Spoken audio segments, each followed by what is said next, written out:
के विशुद्ध्यंति वदन्ति मह्यम्, मुझे बताइए कौन कौन इसको सुन करके उसका कल्याण हो सकता है, कौन कौन से लोग सुन सकते हैं और कैसे लोगों का सुनने से कल्याण हो सकता है।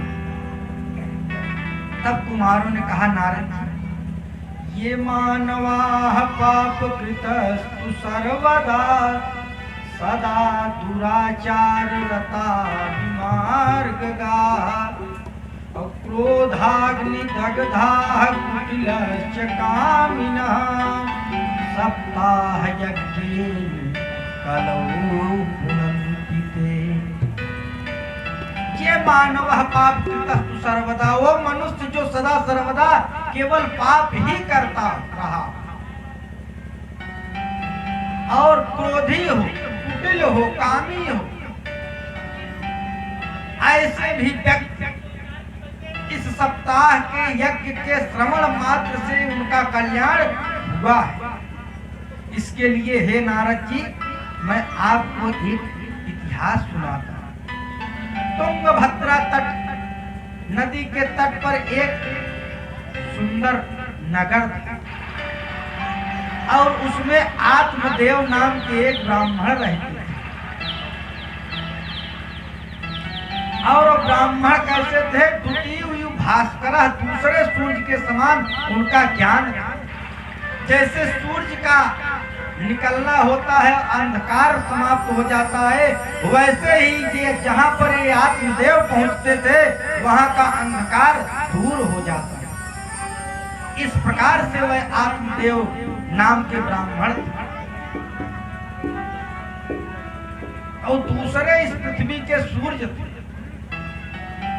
और उनका विवाह हुआ था धुंधुली से। उनकी पत्नी का नाम था धुंधुली। आत्मदेव जितने सीधे थे उतनी ही वो कुटिल थी, अपनी ही बात को मनवाना चाहते। बहुत काल बीत गया, उनको कोई संतान नहीं हुई। जब आत्मदेव तुंगभद्रा नदी पर स्नान के लिए जाते थे तो लोग प्रणाम करते थे, लेकिन जब संतान की उत्पत्ति नहीं हुई तो धीरे धीरे लोगों ने प्रणाम करना बंद कर दिया।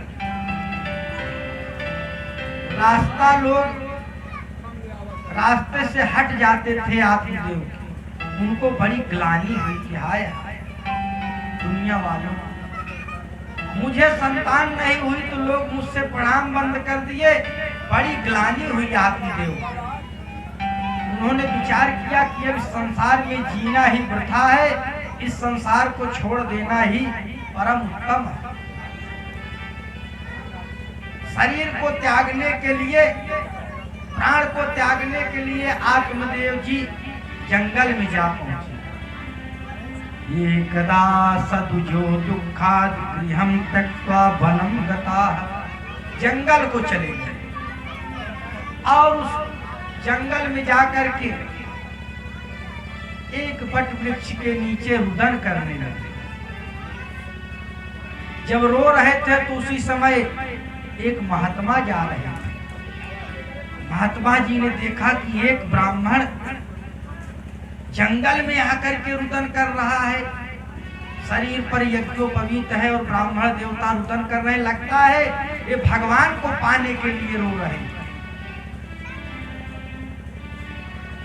जब वो महात्मा पहुंचे उन्होंने कहा कि ब्राह्मण देव आप रुदन क्यों कर रहे हैं, किस कारण से आप रो रहे हैं, किस लिए, ये हमको बताओ।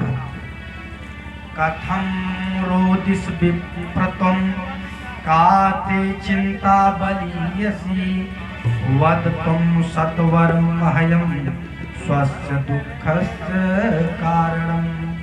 अपने दुख का हेतु बतावे हे ब्राह्मण देवता, आप रुदन क्यों कर रहे हैं, ये हम जानना चाहते हैं। ब्राह्मण देव ने कहा कि हे महाराज, हमारे कोई संतान नहीं है, इसी के लिए मैं दुखी हूं। और जब मैं तप करने जाता हूं, हाथ में जल लेकर के अपने पितरों और देवताओं के लिए जल देता हूँ तो जल जो है गर्म हो जाता है। जब अपने पितरों को मैं जल देता हूँ तो हाथ में हथेली में लिया हुआ जल जो है अग्नि की तरह दहकने लगता है। हमारे पितर रुदन करते हैं कि बेटा आत्मदेव, तुम्हारे बाद हमें जल कौन प्रदान करेगा?